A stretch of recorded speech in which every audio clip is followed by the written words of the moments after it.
Good evening, everybody. Dr. Glow here with Black Girl Everything. I'm very excited for this. I'm actually really excited for all my interviews. That's like my line. I don't know why I say it all the time, but I have a beautiful soul here with me today. It's going to talk all about art. Oh, how I love the creatives. So please tell everybody what's your name. Hi, my name is Jalicia Farello. I'm assuming you're going to ask me about my business next. My business. Yeah, that's usually how it goes. So Stephanie, go right ahead. Yeah, so my business is Create New Forms Art Therapy and Counseling Services, LLC or PLLC, technically. Yeah. We're Connecticut-based art therapy and counseling jam that just started in August. I do a lot of like workshops and presentations on art therapy, what it is, what it's not. Workshops on like equity and diversity work, getting people to just get creative and learn how to heal through creation and making art. So yeah. Okay. So what made you, or what was the guiding light to encourage you to get to this space to create this organization? I think the guiding light mainly is that I've used art and gaming as my healing tools. I forgot about gaming. I game and do it with my clients. And I've been in the mental health field for about 5 years now, and those have been my guiding lights. And I just wanted to continue to share that work in different capacities than what my 9-to-5 gives me right now. So. Okay. So on top of this business, you still are working with the 9-to-5 currently? Yes, I am. I work in a community mental health agency doing trauma-informed work, art therapy, counseling, whole 9 yards. So okay. So I find that interesting because a lot of us have 9-to-5s. I don't consider anything I do a 9-to-5. Everything's a contract because I never have to. I choose to, right? So explain to me, so as you move through this passion, what made you decide to become an entrepreneur? I think the driving force for that was just wanting to like have something new. Like I love sitting with clients. I love like my day job brings me so much joy. I don't want to leave. I'm not ready to leave that yet. But like it gives me the capacity to do other things that my day job doesn't always give me the chance to do.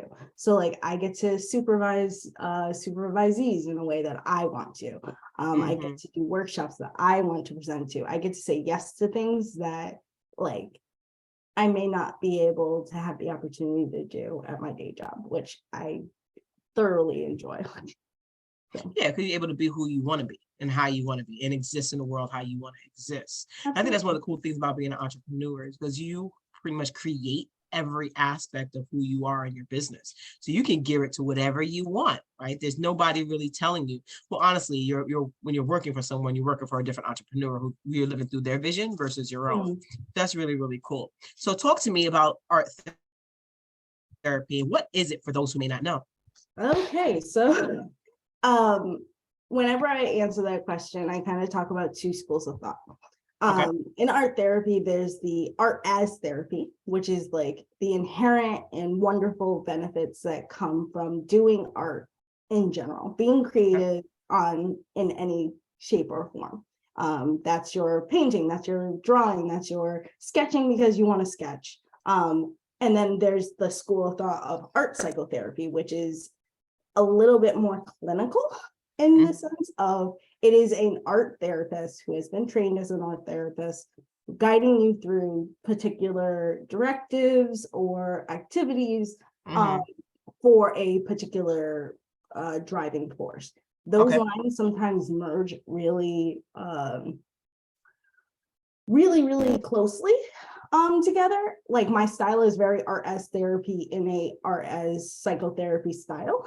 But really it is about the inherent process of healing using art as the form. So just like how a person would go to therapy and talk, Yeah. Art therapy is that lending force of using the artistic process and the medium to create art and heal and to figure out what you're doing, because it allows for you. I can spend a long time talking about this.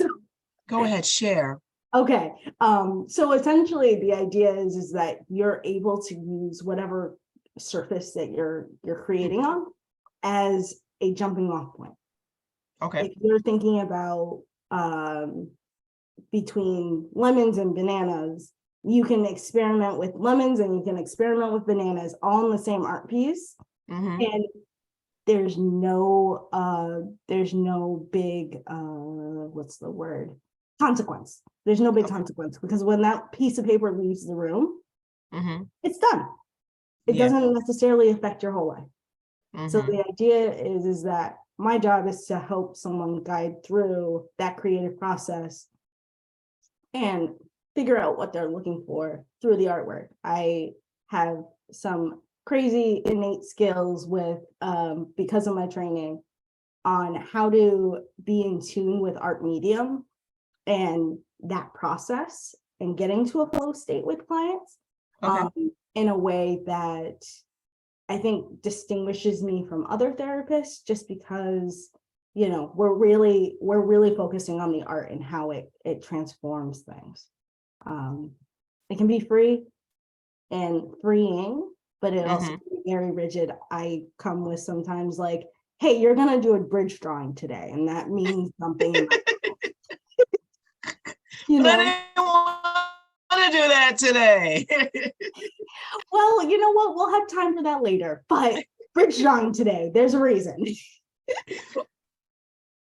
Yeah, I think that's really interesting. The idea of art therapy is something very new to me. And I find that especially for people of color in our communities is not something that we are as familiar with. And so I'm really excited to talk to you about it today, because there's so many different ways that we can seek mental health assistance, right? Yes. Or even ways that we can share who we are to help us get to where we want to be, right? And it doesn't have to be just necessarily sitting on a couch with someone.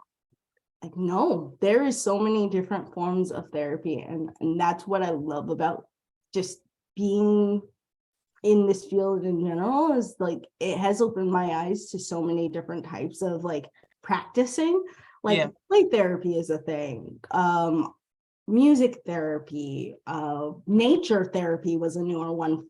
Geek therapy is a thing that's coming up and coming. Like I'm looking into that certification as like, maybe let's go. But like the idea of really, it's a therapist brings themselves when they come into the room, and anyone who tells you otherwise is a load of BS, because we bring ourselves to this work. No one just decides to be a therapist. And with that, it kind of lends to orientations and styles of practicing, while it and like there's certifications then and degrees that allow for that to happen. But a lot of the time it's people who are interested in a thing that say, I want to try to do this, and they do it. There's some pitfalls with that, of doing something when you don't understand all the nuances with it. So that's usually my gripe about people who say art therapy when it's not really art therapy. But that's here nor there. That's not this conversation. But like, I play board games with my kids. Yeah. I bring board games because I play them at home. I understand that like this is a way for them to get talking. Yeah. Getting to beat me in a game. You know, so like it's really lending to that, like in the Black community, there's not a lot of us that look like me doing this kind of work. It is a very saturated field with a lot of people who are white, female. But there are us.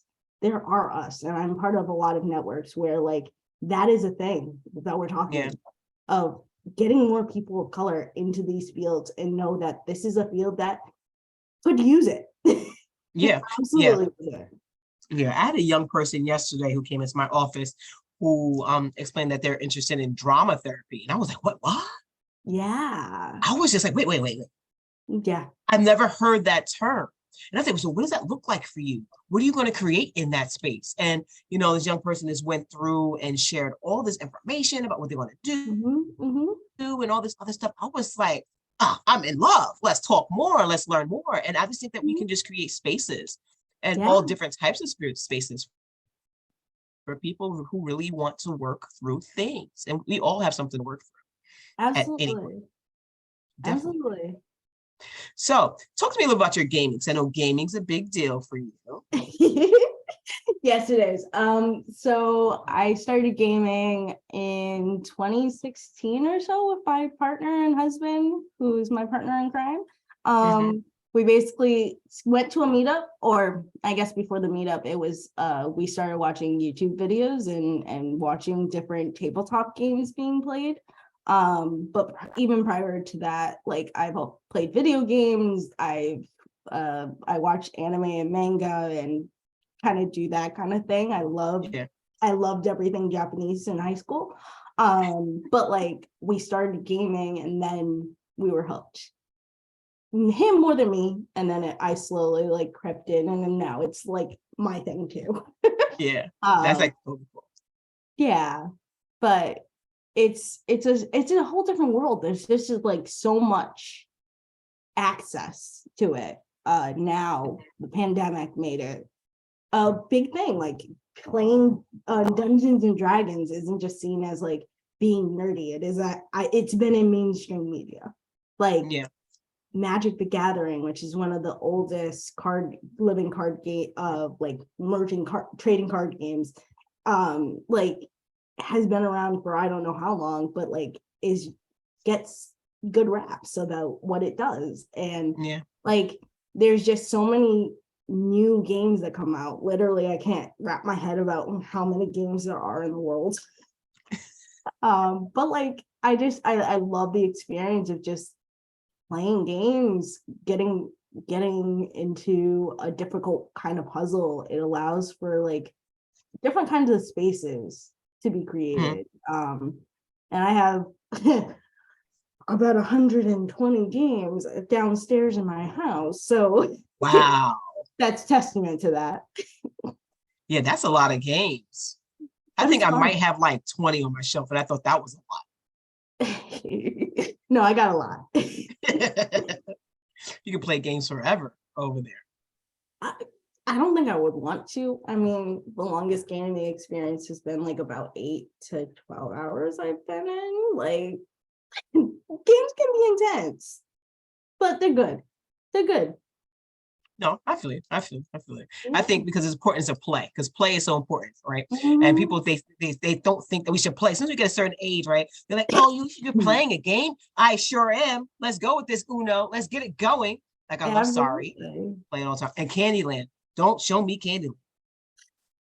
You'd be surprised how much I actually play Candyland like in my office. Like it is kind of outrageous how many times that game gets pulled out with teens.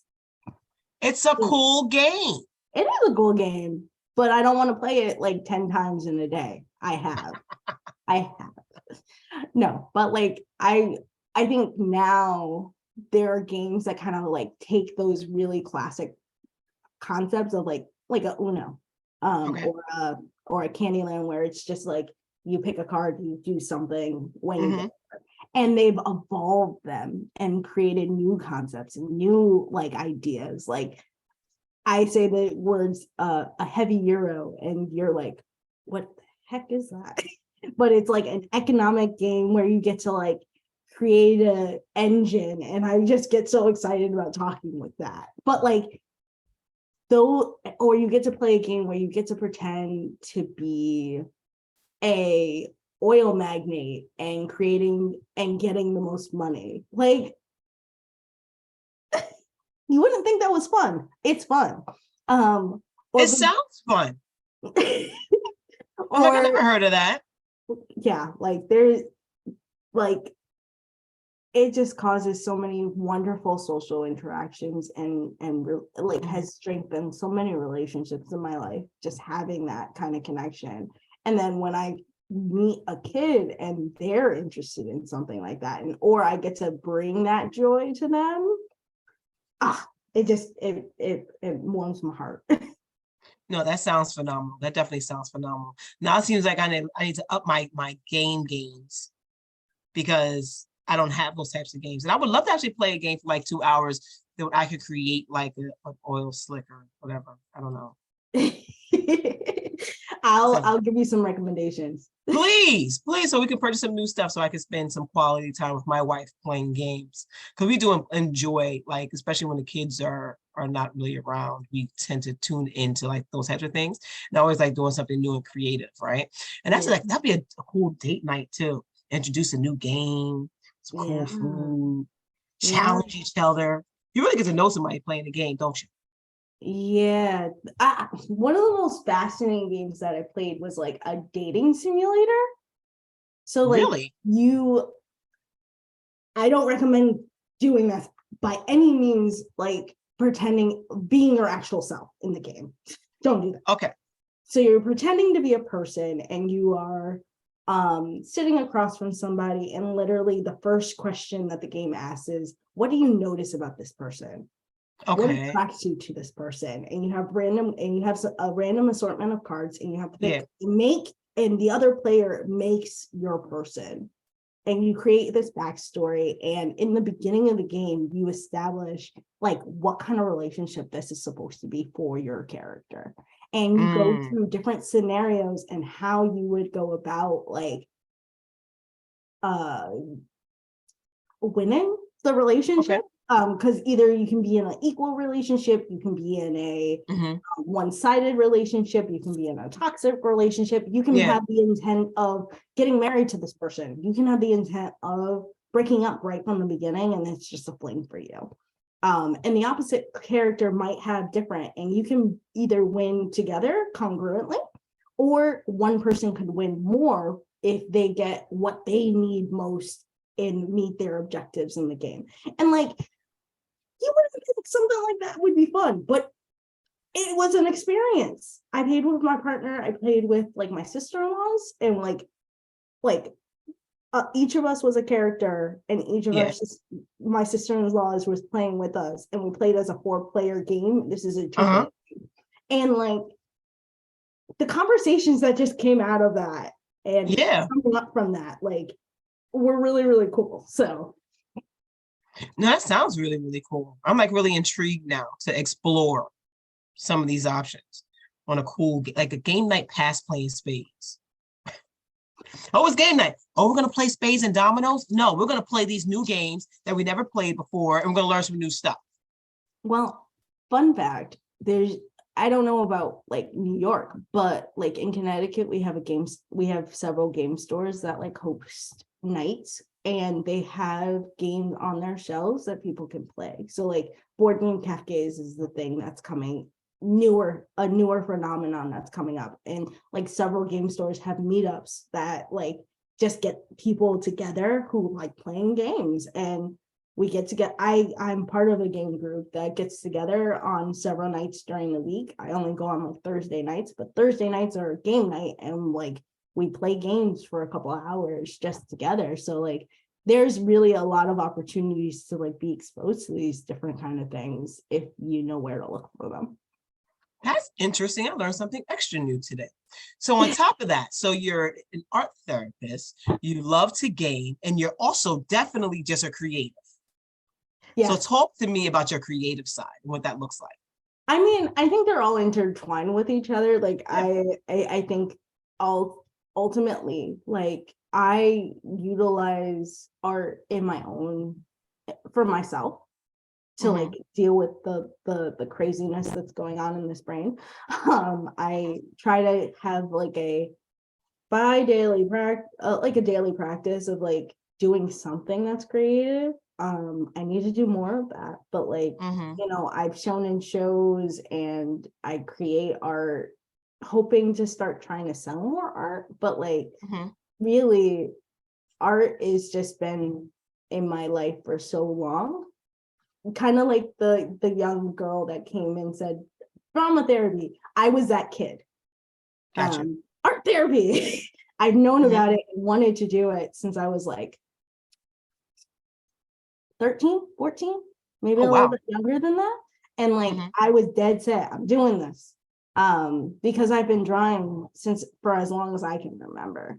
I've been drawing, I've been painting. Painting has been my main modality, but I do a lot across the board, like, and just love the feeling of being creative and being able to be in touch with my feelings in that way. It's a different type of high. Like, it's wonderful though. Listen, I tell people all the time, one of my famous lines is that creation brings life. And it doesn't matter how or what you take that, right? In any type of way, at the end of creation, there's life. And it doesn't matter between paintings, between actual physical life, between experiences with each other, it brings life. And I always tell people, when you tune into and listen to your creative side and actually move within the space with it, that's when you're really living your best life. That's when you're really accessing what you're supposed to be accessing in the first place. And it doesn't matter however you want to look at what that creation looks like or what it may physically be. In between, like say my wife enjoys creating events. She's phenomenal. She does treats. She loves those things. I come in the house, she's playing her Anita Baker and she's making her treats, and that's her thing. Me, I just like creating experiences, with Black Girl Everything and my retreats and pop-ups. And I'm like, oh, let me do this now because it's so phenomenal. Right. But creation is key. Right. Absolutely. So I would love to see some of your art. Oh, goodness. Okay. So fun fact, I have a show coming. I have a show up right now. Ding, ding, ding. It's a digital art show that I have up on a lovely site called Art Steps, which it creates a VR experience of an art show. I can either show you that, or I can like just go through each of the pieces. Which one would you prefer, Glow? Listen, this is your space and opportunity to share. I love the VR situation, but I would just love to just show the pieces, just because it would get people enticed and being like, okay, let me go check this out. So I can share my screen. Let's go into this folder because I totally pulled everything up. Let's see. So is this coming up?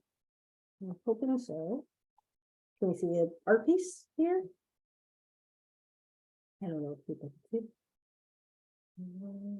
Let me reshare just so I can make sure I'm just getting everything.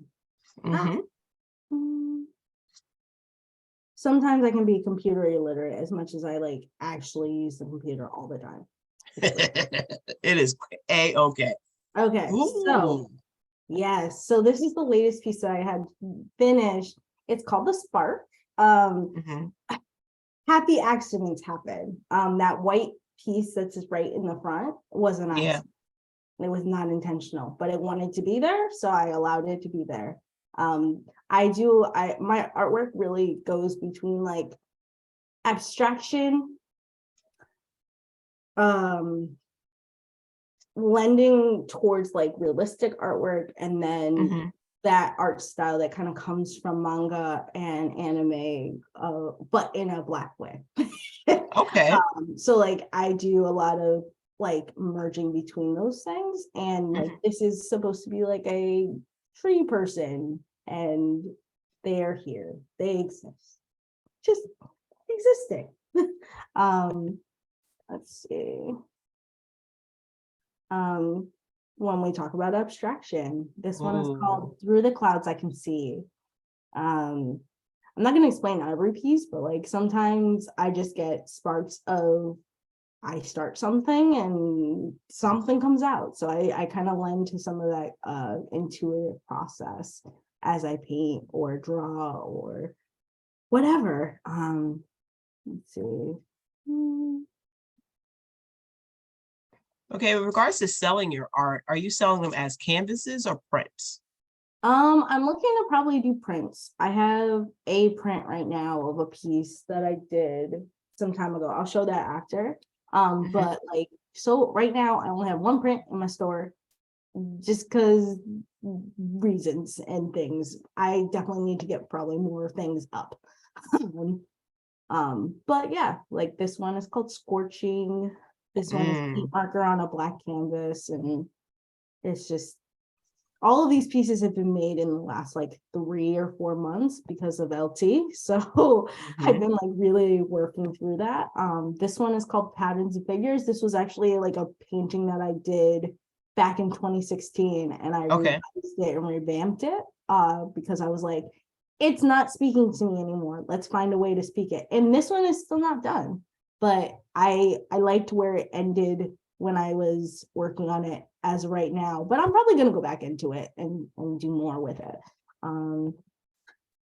This one, and no, yeah, wow, this was an early one. I drew this after our first weekend in Momentum in LT, and like just the title says it all. Like, it no longer serves me. It's this person who's just like expelling it all. It's so many, like the words, the seeing, and just allowing it all to go. This one makes me want to cry. Mm. Like it was like, I guess it's also just the tears and the flow of the energy coming from their eyes. It's intense. Yeah. And even with all the patterns and the lines and the colors and the contrast and the back, it just exerts strength and power. And this is beautiful. Thank you. So I got Evolving Woman, which is this was such a fun piece to do, and like I am all about my lines when it comes to work that I do, and like this was just so much fun and felt empowering, and like I actually created this one right after this one, so like some of the other pieces were earlier, some of them were later, but like these two together were like back to back, and I was like feeling this really, really powerful energy coming in, and like being expelled out, and then like being transformed, and like I don't know, I love that what kind of came out of that. And then this last piece, this is an older piece, but like sometimes I just gotta like lean into my emotions, and like this is one of those. I was just stuck, and I painted in the stuckness, and what comes out of that is, beautiful artwork, which I always appreciate. And yeah, so like I love creating artwork, and I think I'm good at it. Listen, first, we can't judge people's work, but your work is phenomenal. Thank you. I appreciate that. Really, really like it. And the thing about it is I've went through, you sent the link before, and I glanced, I'm like, oh, this is cool. This is kind of cool. But now it kind of hits different. I'm like, oh. And it's probably after hearing you really speak and the power behind why you're doing it, and then to see it like in life, it's really interesting from that perspective. Really, really like that. Yeah, like that's why I love the idea of creating art and then being able to talk about it. And that's kind of what my work in doing art therapy and doing art therapy services specifically really lends to, is you can create art, but you're not necessarily able to have a conversation about it. You create it, you may show it, you may not show it. That's where art therapy kind of lends. It's about the creation and then the conversation, and creating that new possibility through those two things together. Like that's really my style. And I know some art therapists are really about letting the image just speak for itself. But like sometimes putting to words or journaling about it and letting it kind of like resonate and sit. Like there are days where I do some powerful artwork with a client, and like I just have them sit looking at it. Yeah. And we think about, and like it's an experience to put something on a wall and look at it and just really have a conversation about what we're seeing and how it connects to who we are, or how we need to grow, or what we're lacking, or how this has hurt us, how an experience has hurt us, and what we need to get from that to be able to move forward. Like those are the kind of conversations I get to have in day out. And like it's pretty dope. Like it is. So cool, so cool. This has been like completely amazing. So first of all, now I'm getting on your nerves about your print stuff. I need them up Hold on. because how am I going to purchase prints if they're not up? I'm trying to see where one of them, I have one that's like living and going and live. I'm trying to see if I can find it really quick. I'm just gonna pull up my Etsy store. Just why not? But yes, more artwork will be up. I just need to figure out those logistic things and get them up in a way that makes me feel happy, because like I definitely had more, like I had the contemplation and scorching as prints. I didn't like them. I need them better quality. So I'm looking to find what quality I like them. I will start selling more once I get that figured out. So probably before the holiday season, I will be having more going up. I think you should have them all as prints, as all original work, and then like go on tour like across the country selling your prints, and then hosting like mini conversation sessions around the prints and like coffee shops with like games. See, there you go, being a promoter over there. I tell people all the time, people give me information and then my mind goes like this and then I spit it back out. And that's what I come up with. There you go. Well, I definitely know right now, some of those pieces right now are in a physical live show in Connecticut, if you happen to be in Connecticut, in Manchester. On Thursday night, there's going to be an opening. That show is actually going to be virtual as well, I think. But it's called Perspectives of Our World. So the evolving woman is in that one and was featured. A older piece that I have not shown since my undergrad college experience is being shown. That's a video that I did. I have the Through the Clouds You Can See Me, or Through the Clouds I Can See, and another canvas piece, and the Patterns and Figures.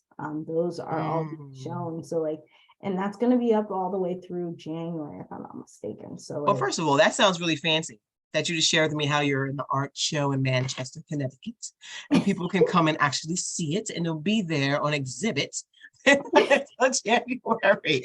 Congratulations. That's such a big deal. Don't mention things like that so lightly. I don't. Phenomenal. I literally like I say this with like so many grains of salt, because it's like it's been so long since I've shown, and it's just like it's a proud experience to show your artwork in a space. Like, it's daunting though too, of like putting yourself out there in this like very vulnerable light. Like literally one of those pieces I haven't shown because it literally is hard to watch it for myself, because I literally sat hours and hours and hours over this one minute video because it meant something to me. Yeah. It really meant something to me. Like, my previous artwork was all about like this idea of becoming a woman without my mom. And like, you know, it's a video of my mom singing to me when I was a baby and me singing to the video. That's a lot. Yeah. But like, it's a beautiful piece, and it touches me in such a way and helped with so much healing for me that like pieces like that, I didn't make it for anyone other than myself. And if someone needs something out of that, I appreciate that. But like, first and foremost, art is my personal art, at least, is always for me. It's always for me, for my enjoyment, for my grief, for my pain, for my sorrows, for my excitements, etc., etc., etc. And you know, if someone else enjoys it, that's great. And I think I take it lightly only because if it's supposed to be for me, like, and I guess I can share that with people, that's great. But like, the purpose still stands that it's for me first. So Yeah, like definitely. putting it out there feels like you're showing a part of yourself, and in a way that like that's raw. Oftentimes, especially the way I create is usually in the heat of a moment, or like after some contemplation on something, Okay. like showing an idea or an event has triggered it. So like it's really raw and really like vulnerable for me to like put it out there and say, hey, do you like this? This is my feelings. Hello, here are my feelings. Look at them. Look at them, enjoy them, maybe hate them too, but you know, do what you So that's want. definitely cool. So Chalicia, how can people find you to get in contact with you to like book sessions or purchase your art? Like share all your information because you're kind of phenomenal. People need to know how to get in contact with you. Okay, so right now, like it's probably email and Instagram are the big things. I can then link you to other ways of finding me. But right now that's Instagram at Create New Forms. And then if you're looking to email me, that's CNF therapyart@gmail.com. Wonderful. Thank you so much for sharing space with me this evening and showing your art and making me cry just a little bit. Oh, And definitely, it's been phenomenal. It's been a phenomenal conversation. And just happy that the community and other individuals can watch this and learn something new, especially young folks who are looking for new career paths and how to actually help someone else through their own art and what they enjoy doing. It's a very powerful thing. absolutely. Create things, just create things. And thank you so much, Flo, for having me. Like I really appreciate this opportunity to speak and do things and talk about what makes me happy. I know this exists, right? Yeah, Such a absolutely. phenomenal thing. Such a phenomenal thing. So thank Yeah. you all for tuning in. On this, you can check out this video will be up on the YouTube channel probably in the next 72 hours. But you also can go in there and check one of my other 123 videos that I have on Ooh. the channel at this point. Very excited. You're part of season 4 now at this point. Yeah. So really, really excited for all the Yeah. work that we've done. And I'll follow Black Girl Everything. We have a lot of great things going on. And you'll be able to find out about Chalicia directly through me as well. All right. Until next time. Bye-bye. Bye.